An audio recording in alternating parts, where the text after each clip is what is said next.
Education in the Empire of Japan was a high priority for the government, as the leadership of the early Meiji government realized the critical need for universal public education in its drive to modernize and westernize. Japan.Overseas missions such as the Iwakura Mission were sent abroad to study the education systems of leading Western countries. Education policy during Meiji era. In 1871, the Ministry of Education was established, with a school system based closely on the American model, which promoted a utilitarian curriculum, but with the centrally controlled school administration system copied from France.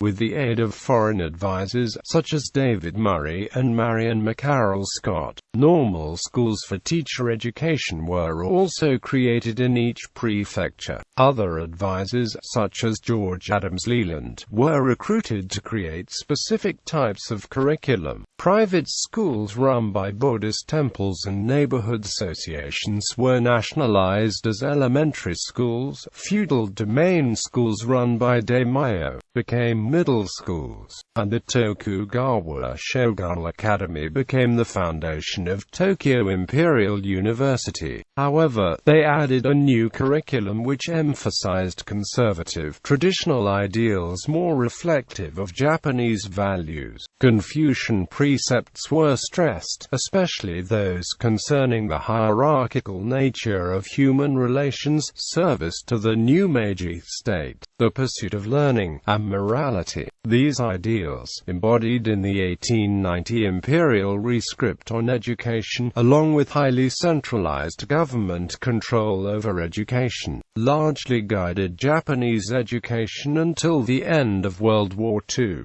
In December 1885, the cabinet system of government was established, and Mori Aranori became the first Minister of Education of Japan. Mori, together with Inoue Kawashi, created the foundation of the Empire of Japan's educational system by issuing a series of orders from 1886.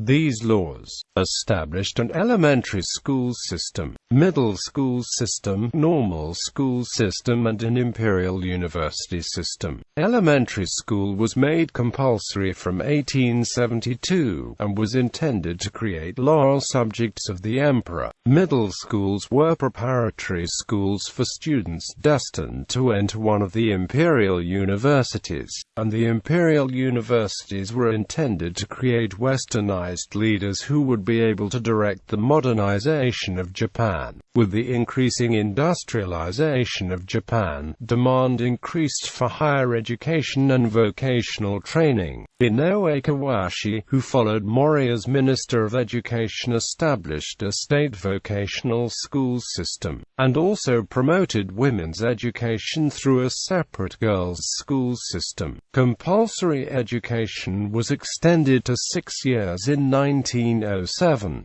According to the new laws, textbooks could only be issued upon the approval of the Ministry of Education. The curriculum was centered on moral education, mathematics, design, reading and writing, composition, Japanese calligraphy, Japanese history, geography, science, drawing, singing, and physical education. All children of the same age learned each subject from the same series of textbook, 1912 to 1937. During the Taisho and early Showa periods, from 1912 to 1937, the education system in Japan became increasingly centralized. From 1917 to 1919, the government created the Extraordinary Council on Education, which issued numerous reports and recommendations on educational reform. One of the main emphases of the council was in higher education. Prior to 1918, university was synonymous with imperial university, but as a result of the council, many private universities obtained officially recognized status. The council also introduced subsidies for families too poor to afford the tuitions for compulsory education, and also pushed for more emphasis on moral education. During this period, new social currents, including socialism, communism, anarchism, and liberalism exerted influences on teachers and teaching methods. The new educational movement led to teachers' unions and student protest movements against the nationalist educational curriculum. The government responded with increased repression, and adding some influences from the German system in an attempt to increase the patriotic spirit and step up the militarization of Japan. The imperial rescript to soldiers and sailors became compulsory reading for students during this period. Specialized schools for the blind and for the deaf were established as early as 1878, and were regulated and standardized by the government in the Blind, Deaf and Dumb Schools Order of 1926. Blind people were encouraged toward vocations such as massage, acupuncture, physical therapy and piano tuning. 1937 to 1945. After the Manchurian Incident of 1931, the curriculum of the national educational system became increasingly nationalistic, and after the start of the Second Sino-Japanese War in 1937, the curriculum became increasingly militaristic and was influenced by ultranationalist Education Minister Sadao Araki. In 1941, elementary schools were renamed National People's Schools, and students were required to attend youth schools, vocational training schools on graduation, which mixed vocational and basic military training and home economics. The Seinen Gakko also conducted classes at night for working boys and girls.